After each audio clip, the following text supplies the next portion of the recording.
Tourism is one of the world's most important economic sectors. It employs 1 in every 10 people on Earth and provides livelihoods to hundreds of millions more. It boosts economies and enables countries to thrive.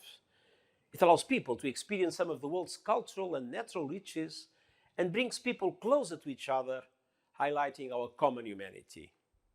Indeed, one might say that tourism is itself one of the wonders of the world. That is why it has been so painful to see how tourism has been devastated by the COVID-19 pandemic.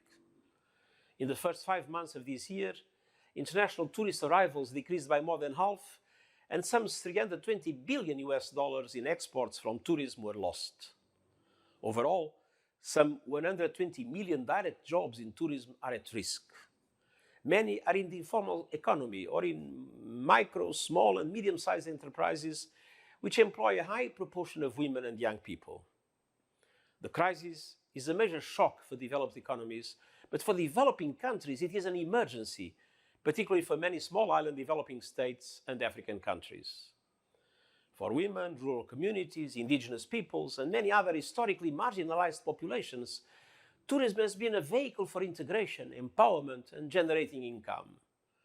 Tourism is also a key pillar for the conservation of natural and cultural heritage. The fall in revenues has led to increased poaching and habitat destruction in and around protected areas, and the closure of many World Heritage sites has deprived communities of vital livelihoods. It is imperative that we rebuild the tourism sector, but it must be in a way that is safe, equitable, and climate-friendly.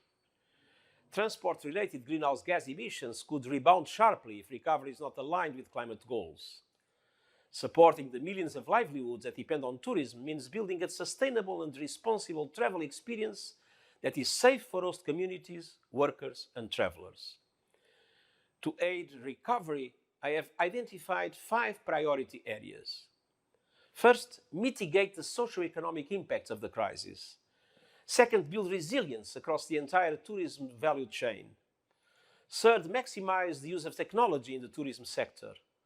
Fourth, promote sustainability and green growth. And fifth, foster partnerships to enable tourism to further support the Sustainable Development Goals. Let us ensure that tourism regains its position as a provider of decent jobs, stable incomes, and the protection of our cultural and natural heritage. Thank you.